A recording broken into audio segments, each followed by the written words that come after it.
Hi, everyone. Welcome to the Bible Tea Podcast with Roslyn Hernandez.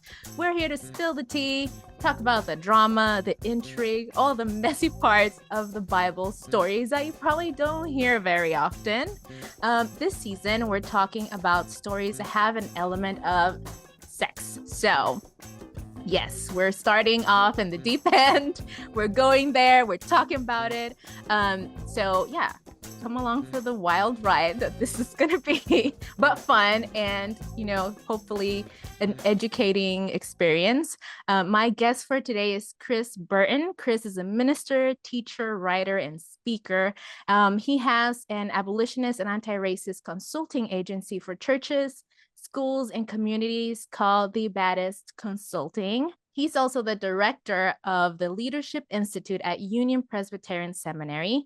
And Chris hosts another podcast. He has his own podcast. He's not just a guest here today. He hosts The Baddest Chaplain, which is a podcast about theology and culture. And he was born and educated in Brooklyn. So here's my question for you to get us started and get us warmed up. Here for it. Yeah. What's your favorite thing about Brooklyn? Oh my gosh, what a wonderful question. My favorite thing about Brooklyn is and will always be the people from Brooklyn. They're what makes everything else worth having. It's like you got all this cool stuff happening in New York City, but it's really the people that make it the best. Just like all these different cultures, all these different personalities, people who are very, very kind, but not necessarily nice, all looking out for each other, all on some sort of mission, got something to do. And it just allows your life to not be boring. So this is why shout out to the Republic of Brooklyn, as Spike Lee calls it, and just, nothing but love for Brooklyn. That's awesome. And then I also know that you have Jamaican roots. So like, what is that like to be someone who has Jamaican roots living in Brooklyn? Does that, what are those intersections like? I simply like calling it being blessed. I feel like it's just it's just God smiling on me. Right. Because I feel like being Jamaican is just such a wonderful experience. Like, and you have these two like cultures that have enhanced each other. I feel like being the Jamaican in New York experience is like we're our own subculture. And it just, you have so many Jamaicans who moved to New York, Bronx, Brooklyn, Westchester area too. And it's just really, really just a fun experience. Like it's like obviously tough living in New York. Like obviously they left Jamaica for a reason. Like there's times that were difficult, but I think the combination of both just gives you such a resilience and such an energy. And you can just like add a great energy to anything. Like we don't view obstacles as like real opponents. We're like, let's bring on the challenge. We can get through it. I think that's just how we are. Like both as a New Yorker and as a Jamaican. So to put both together is like, let's get it done. You know what I mean? Yeah. It's like resiliency squared or yes. awesomeness squared. Squared. There it is. That's awesome. That's great. So, all right. Well, today we are talking about David and Bathsheba. Right. So we're going to start with a little bit of context. So let's get into it. Some of the context is really short. I feel like a lot of people know or think they know the story of David. They know. Yeah. Think they know about David. But we're going to see I feel like a lot of people think they know the story too. That's true. We'll see. So it takes place in 2 Samuel 11 and 12. At this point, David's reign is very well established, right? So in the beginning, he's like running away from Saul because Saul is trying to kill him. But right now, like nobody's trying to kill him. He has, he's sitting on his throne real pretty. And he's like, all right, I'm cool. So it's the spring, and in those times I think the spring was like the new year, right? So in this time, it's the new year. Usually kings go out and try to conquer other places, right? So David sends Joab to besiege the city of Rabbah. And who is Joab? I would say there's a lot of like really interesting stuff here because Joab, like in the king's world or in David's world, people are all related to each other, and like Right. it feels like Game of Thrones, right? It's It like, all does. right, so people are related, they know each other, things are going on. So Joab is David's nephew, Hmm. and he's also the commander of his army. So Yeah. he is actually like a really good fighter, a Hmm. strategist, you know, he wins battles for David. And actually, Joab won Jerusalem, or took Jerusalem back for Hmm. David. But Right. he also kind of has like an attitude problem. He can, Yes. It's a oh hothead. boy, It's a fly hothead. off the handle. Yes. Real quick. Real quick. He's a shooter. This is what shooters do. You know, he, he gets angry very quickly. Yeah, so he'll be like, I got my own plan, I know what he told me to do, but I'm gonna do this other thing. So Make it better. Right. yeah. All right, so David sends Joab to Rabbah, which is modern day Amman, which is Jordan's capital. Hmm. So, and I think they're only like 14 miles away. Jerusalem and Amman are only about 14 miles, so they're pretty That's close real to close. each Yeah. other. Yeah, so we start, I feel like, okay, now the story, right? I feel like we start with a fail. Like the story's already telling us, Hit on the head. the story's already telling us David messed up, okay? From the beginning. From the very beginning. The first sentence, he messes up. Like it's spring. All the other kings are fighting, but David is not. David. He's Right. like, you can go fight Joab. Yeah, you got So this. he's already doing something he's not supposed to, right? Right. So one evening, and here's where I'm like, one evening, he got up in the evening. One evening, David wakes up from a nap, right? Mm-hmm. And he starts walking on the rooftop of the castle. This wasn't Right. like too different, or it was common for people to do that, right, in the afternoon, to walk. But to wake up from a nap in the evening, I don't know, David seems to be getting lazy here, right? He's chilling heavy. He's chilling heavy. And they have cable. What was David doing? Was it like he just was like hanging out, eating fruits, dates? I don't know. He's hanging out. He's just hanging out. So he's just walking around, being a voyeur, being a peeping Tom, invading people's privacy, right, from the roof and the convenience of the rooftop of the palace, right? Yeah. So he sees a woman bathing, mm-hmm. and that already does not feel right. So like he sees her. She's not like, hey David, like look at me, right? Right. And so the text doesn't say that the woman was aware of David. Mm-hmm. So he's watching her without her knowledge and her consent. So we find that like later on, like a couple of verses later, that she had just like finished menstruating. So she's like taking this bath because it's the law. Like there's a ritualistic cleansing that they had to do. So she's like following the law. She's a law-abiding woman. That's like, right. So far, what we know about her. Mm-hmm. So David's like to his guards, he's like, hey, go find out who that is. Mm-hmm. Right. I want to know who Shorty is. Basically. And I can imagine the guards be like, my man thinks you're cute. It's a club, the Club Jerusalem. He's like, you'll get Shorty number for me. That's basically what happened. Out of control, David. So they come back and they're like, okay, so her name's Bathsheba. She's the daughter of Eliam. So Eliam was one of David's like mighty men. So he's been fighting with David for a really long time, right? And then she's also the wife of Uriah, the Hittite. So they give him this information that lets him know, hey, she's off the table. Right. And you know her family. You know the men in her life. Right. Yeah, so Uriah is also one of David's mighty men. So they've fought closely with David. He's a good soldier. He's trusted by David. Right. And they also, like, you can tell, you know, they're kind of like, they live close to the palace for David to have been able to look at. So that meant that, like, David really trusted them, and they kind of had, like, a high rank in, like, the society. That's real. They're, like, close. These men are, like, friends or, like, brothers. But David's like, okay, cool. So he sends his messengers again to go get Bathsheba and bring her to the palace. Trifling. And then the text says he slept with her. Not they laid together, he slept with her. In this text, Bathsheba is like super passive. Like the language for her is super passive. She's never really the one that's like taking action. So then he sends her back home, and then she finds out that she's pregnant. Here's where things get like crazy. Crazier. Up the ante, so to speak. So David's like, I feel like these are the attempted cover-ups. Like this is a section of the attempted cover-ups. So David's like, hey, Joab, send me Uriah. So Joab sends Uriah. And when Uriah gets to David, David's like, hey, Uriah, so how's battle? How's Joab? What's going on over there? Right. How's it going? What you been up to? You look great. You look great, man. What you been up to?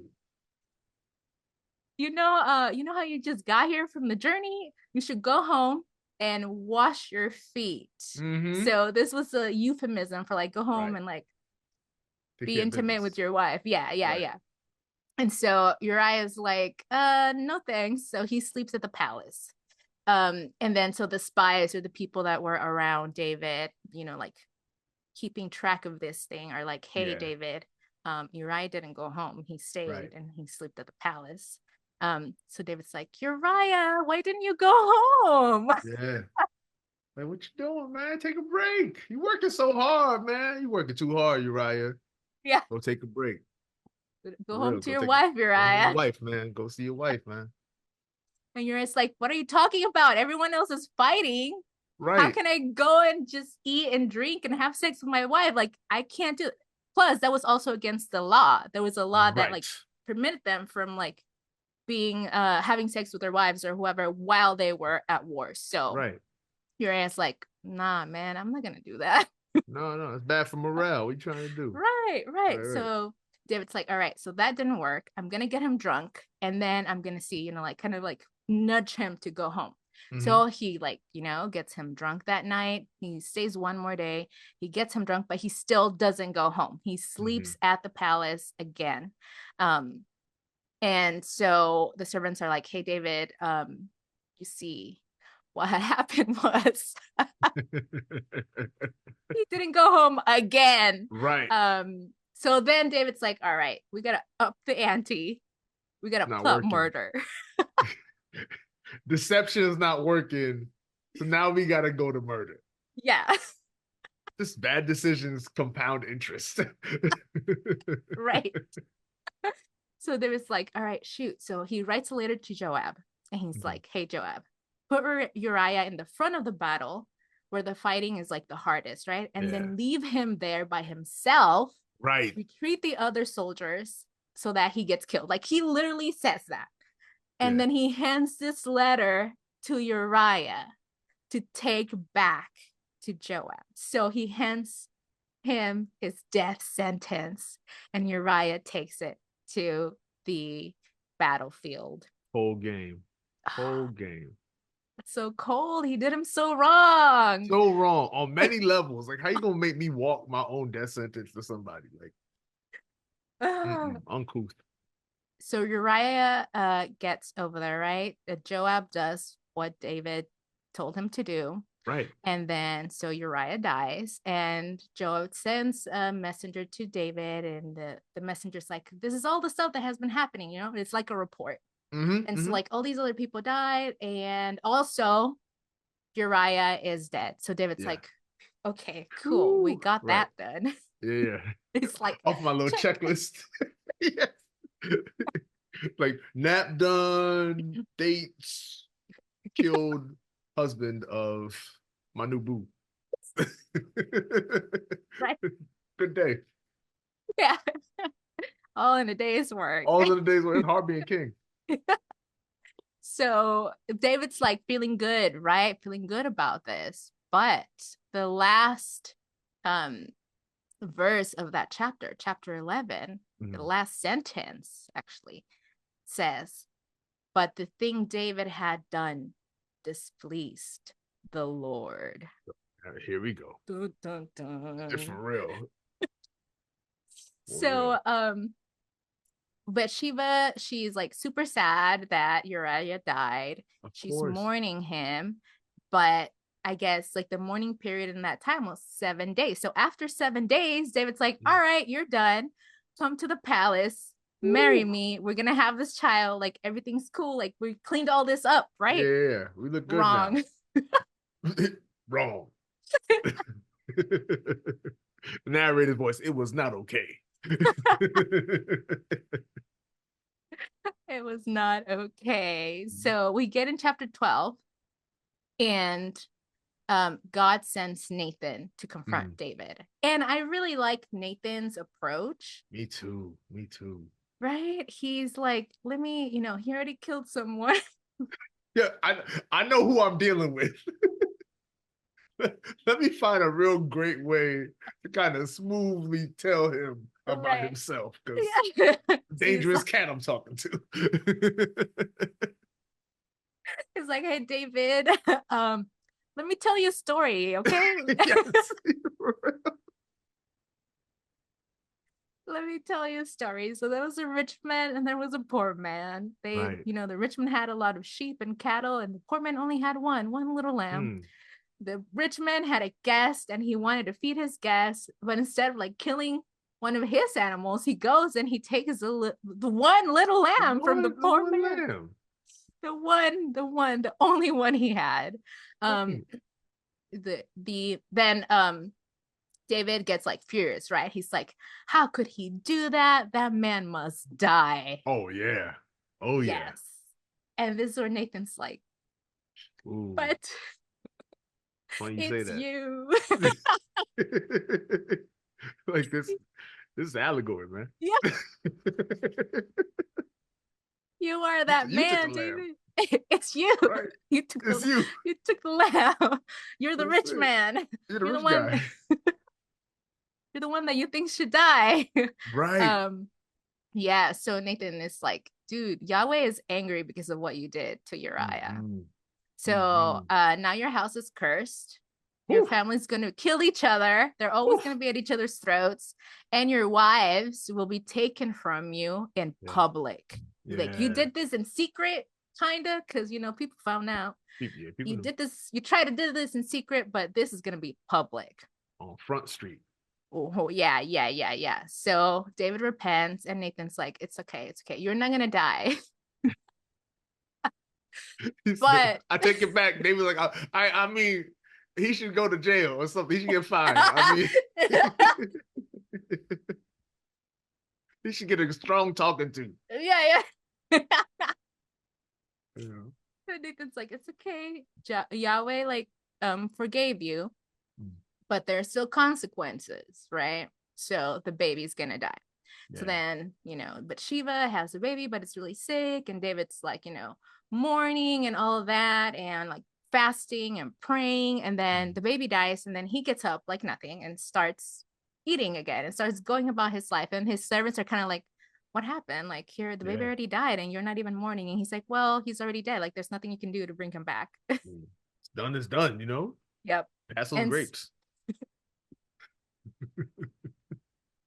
So then he comforts Bathsheba. She gets pregnant again. Right. And they have Solomon. And then Job, it's like, yo, I'm still over here in battle. Yeah, I've been fighting the whole time, man. I couldn't come to the wedding because we was over here trying to take the city for you. So that's the gift. That's my wedding gift. Yeah. It's the city. He's like, I besieged Rabbah. Right. Come and get it. Send help, or I'm going to name it after myself. It's about to be my city. Yeah, it's about to be my city. Be your ass. You got distracted. That's right. So then David's like, all right. So then he gets more people, more men, and they go and they fight and they take over Rabbah. So that's the story of David and Bathsheba in a nutshell. A lot of things, like a lot of the consequences of what happened come after. Oh, like for a long time. For a long time. Yeah. But this is, the two chapters that really talk about it. So what comes up for you, or what, how do you approach this story of David and Bathsheba? I really love teaching about this story because I think it allows people to go into the complexity of David's relationship with God because a lot of people are stuck on, David's the hero in the story, right? He's the one who killed Goliath. Saul was trying to kill him, and then God protected him from Saul. So like, this is our guy. Like, he's a good dude the whole time. But what's the reality is like, David's a complicated dude, not the best dad, right? Not a really good dad, like kind of A a terrible bad dad. husband. Terrible husband, terrible husband, right? Embarrasses his wives regularly. Like, this is, like, poor Michael is like, can you please stop dancing out of your clothes? He's like, I gotta do what I gotta do. He just does what he wants. And then a terrible friend in this case, to both Joab and most importantly Uriah, right? These are people that he did life with, and he has, I always imagine, the best view of everything, and just is like, you know what? I'm bored, but I'm not gonna mess with like one of my concubines. I'm not gonna mess with one of my wives. I see a new person. I mean, he may not even thought person. It's completely objectified. I see something new to do, right? And we don't get a chance, as you said so well. We don't get a chance to, we read this through modern eyes, so we think about agency, but Bathsheba has no agency whatsoever, right? If she were, through modern understanding, refuse him or push him away, she would have died. This is the king we're talking about. Like, this is not, like, two equals, right? That wasn't a thing with like men and women at that time. And especially when you take it to the level of like, the king desires you, you have to go over there, and she's taken advantage of. So I think that being able to teach a story talks about the complexity of it all, but also it opens up a really great modern conversation about power dynamics and abusing power and exploitation. So I really think this story is rich for a lot of like contemporary application, Right. Yeah. And it really made me think of like church too and the Me Too movement. And, Yes. it's like one of the earliest, right? Like ministry too, like stories For real. in the Bible Yeah. of like men abusing the power that they have. Mm-hmm.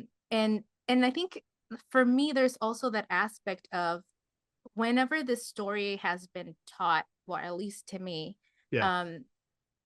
there's victim blaming of like saying that Bathsheba had agency or that she did this on purpose. And clearly the text doesn't say that at all. That's something that gets, put onto the text from patriarchal society and readings of it. But something that it irks me, like grinds my gears, is that whenever we read this story, we excuse so much of what David does because, somewhere in the Bible it says like, oh, David was after God's own heart. And that excuses everything that he did. Right. And he becomes like this icon of, I don't know, like faith or something. Yeah. Which he had his moments, right? For sure. Yes, for sure. But also, as you said, it's very complicated. And it's like I don't see why we don't read this story and say like, oh, we need to be more critical of leaders. Come on. Instead of like what the usual message of this is like, oh, women are bad. Like women make leaders fall, or like women don't get tempted. Yeah. Don't get tempted. So yeah, I think for me, there's like a blind trust. Agreed. That there is in church of leadership, especially of men in leadership. Of course. And this kind of like covering up too sometimes, and not believing women or not believing people who have been abused by leaders, not just sexually or physically, but in other types of ways, right?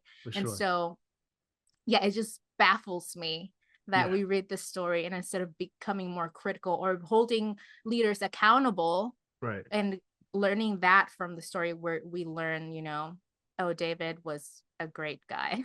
I think there's so much, and it saddens me to see how many people are so willing to like uphold patriarchy at all costs, right? So rather than doing the really important work, all that you described, like none of our leaders, no matter how wonderful they are in moments, are like beyond reproach or like infallible. Like you have, I love how you talked about it while you're reading the story. Like the first mistake or decision rather leads up to like, the like sexual assault of Bathsheba and the murder of Uriah. You know what I mean? And then this baby that holds the consequence that David wasn't willing and wanted to take on, even though when he heard the story through Nathan was like, that man should die, whoever you're talking about, right? And I think that it's really incumbent upon leaders who are teaching this story or hearing this story to really think about what are those decisions you make when you're taking shortcuts, when you just don't feel like it. And this is not to negate the importance of rest by any means, but when you're, letting down whatever the responsibility is, how is that opening up you to this sort of snowball effect of making more terrible decisions? Because I really do think in leadership, the object in motion stays in motion. So if you're like, oh, it's not important, I can miss this one responsibility or obligation. What are you filling that time with when you get idle? Like what are you gonna fill that time with? Unfortunately, too often it's situations similar to this where you're gonna exploit someone, and that's not okay. Richard Rohr has a quote that says, "The way you do the small things is the way you do the big things, or the way you you do one thing is the way you do everything." That's and right. so yeah, with that decision, just like we already know, we knew from the beginning bad things are gonna happen. Yeah, from the very first sentence, we knew this was not a happy story. Like we knew it was not gonna go all right. Yeah, and Yeah. and I think here this is something that also happens with leadership, Christian leadership, I think, and we see this from like pastors' kids, like a Yeah. lot. Yeah. That it takes a toll on their relationship with their father or their mother or their parents. And yeah, I think we talk so much about David as a king. We talk so much Yes. about David as as an individual with spirituality or with a relationship with God. But we don't talk so much about how like he failed as a father. Yeah.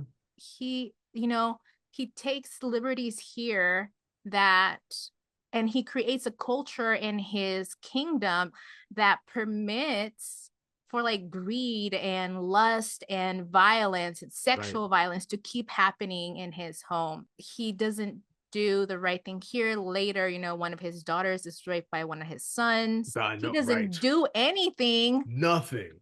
And it really is astounding because this is someone who is so brilliant in so many other aspects of his life. Yeah. But how could you fail so profoundly in this area that matters? And I really view it as, to your point, a cautionary tale for a lot of leaders, and particularly thinking of pastors, because that ministry that you do in the home is so much more important. Like I can go out and preach an amazing sermon, but if my house is in chaos because I'm not paying enough attention to my wife or to my kids, then what actually matters? You know what I mean? Is it just like this sort of like public life? Do I just enjoy having this like little like mini celebrity life of being a good preacher or a good teacher or a good person in the community? But like that quiet life of like, your kids need you, your spouse, your partner needs you, and you're neglecting them because you're like, vainglorious. It just doesn't add up. And this is where I think, that quote, and I guess it's kind of disputed. It might have been John F. Kennedy of like, power corrupts and absolute power corrupts absolutely. It's like when he was younger, like he seemed so much more pure, and he was like hustling, he was like fearing for his life, and now he got comfortable, he has everything he wants, he has the power, and he's like, all right, I can do whatever I want, I can have whoever I want, or I can have whatever, because as you said, like, yeah, like I don't think he saw Bathsheba in that culture. They didn't really see women as individuals. They were more kind of like children and property. And so in this story, Bathsheba is kind of always overlooked. Yeah. Like what was she feeling? What was she going through? Like imagine getting called to the palace and you think that they're going to tell you that they're calling you to the palace because your husband died in battle. And like you go to the palace and the king's like, all right, you're going to be mine today. Yeah. And you can't really, it's the king. you can't say no, or, you know, you don't know if he's going to do something to your husband and you're trying to protect your husband, you're trying to protect yourself, you're standing in court or whatever. Yeah. And so, yeah, there's a lot of aspects of this that are about the abuse of power.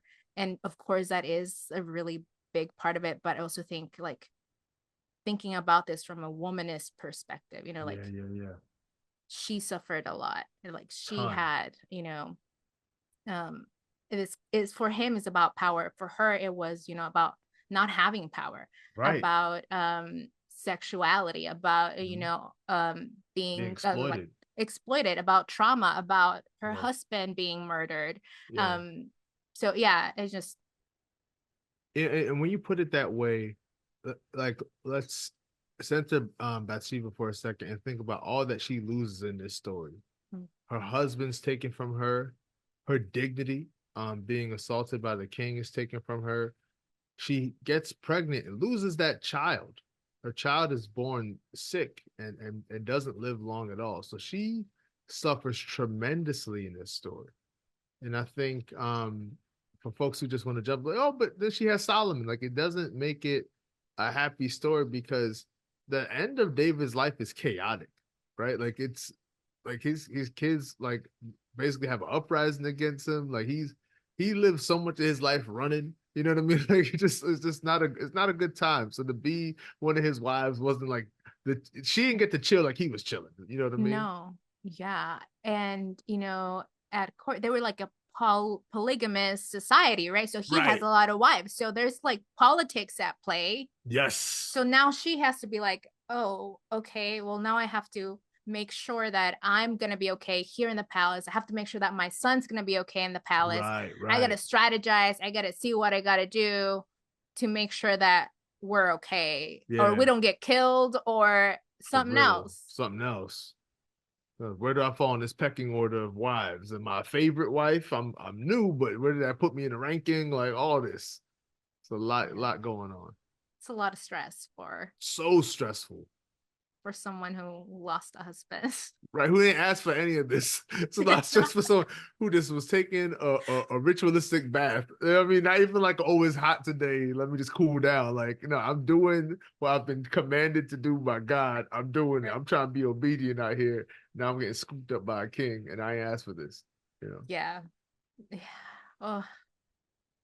Yeah, well, I'm glad that we got to talk about this, and, you know, just like voice a lot of the aspects of the story that don't get talked about, or that have been damaging, I think, for the church, and even for women. And a big part of why I want to do this podcast is for healing. To have readings of scripture, of the interpretations of scripture that are healing for us. For a generation or a couple of generations that are deconstructing and reconstructing and decolonizing and just healing from like church pain.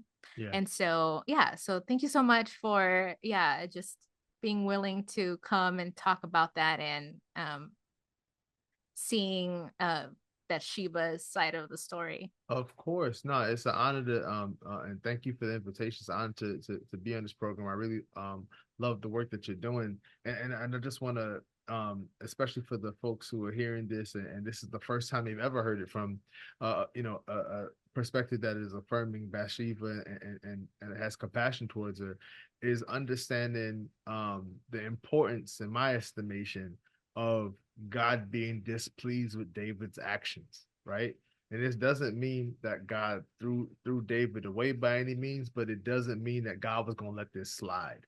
And, for those of y'all who are watching this and listening to this, who have had, those in power try to take advantage of you, manipulate you, and then you see them prosper. You see them go on to teach and preach and lead and do all these things publicly. Don't think that God is okay with their actions just because they're doing some good over here. But if they got some dirt over there, God's not pleased by it. So I say that to encourage you and to remind you, or to tell you that God is a God of justice, and all things are going to be set right one day. Yeah. Thanks so much for adding that. Yes. For sure. So that's all the tea we have for you on David and Bathsheba. And our last question is about tea, but not Bible tea. So our last question It's about real tea. So what are you drinking today, Ah, Chris? yes. So today I'm drinking this nice little green tea. It apparently has a little lemon and ginseng in it as well. I added some honey, enough tea to get me going through the day. I'm a tea drinker. So when Roslyn was saying this about being Bible team, we bring our tea. I said I'm gonna have tea anyway, so this is just another way to just live my life. So cheers to you. What are you sipping on this day? Yeah, so I remembered about your Jamaican roots and what you Yes, mentioned in the other podcast about Jamaica, which is yes, hibiscus. So I yes. have hibiscus and yerba mate tea in honor of you. Oh, I feel so honored. I feel so honored. I love hibiscus. We call it sorrel in Jamaica. Well, I remember, and I was saying this on the other podcast we recorded, that one time I was in like the international market and I was like, where's the sorrel? Where's the sorrel? And they said, no, you're looking for Flower de Jamaica. I was like, oh, great. Oh, shout out to my Mexican brothers and sisters for drinking this tea. So now we can sip tea together. I was so happy. And so to have that and a yerba mate, I love drinking that as well. So cheers to you, my friend. Cheers to you. Cheers. And now tell me, you mentioned that you drink it during a celebration. What's the celebration Yes, for? yes. So with sorrel, is traditionally had during Christmas time. So you mix it with like your cinnamon or maybe a little bit of lime, and you drink it like mostly chilled. You drink it as like a cold drink. But sorrel is just it feels like the holidays. But I try to drink it whenever I feel like it because life is precious. So you need to celebrate every day. Yeah, yes. Celebrating is fun and good. And also, Jamaica is good for like sugar to lower Yes, sugar in the it body. So does. anyone who's like diabetic That's can right. have the plain Jamaica Hmm. hibiscus tea or water, Yeah, yeah. agua fresca, and yeah, it'll help with controlling your sugar levels. So there you That's a go. fact. That's a fact. Healthy and delicious. Look at that.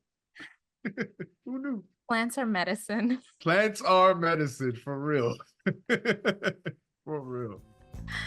All right, folks. Well, thank you so much for being with us today. That's all the tea we have for you. But remember that there's always more to learn and to discuss. So head over to the comment sections down below and share your thoughts on today's episode. What do you think about David? What do you think about Bathsheba?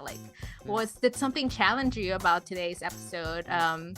Did something make you curious? I want to hear all of that from you, and I want to see all of you like answering and responding to each other's questions and comments. That would be so great too, to be able to cultivate a community where we learn together. So yeah, and also be sure to subscribe and like and share and all of the things that help the algorithm. Let's see. Yeah, just that's it. Thanks so much for watching today.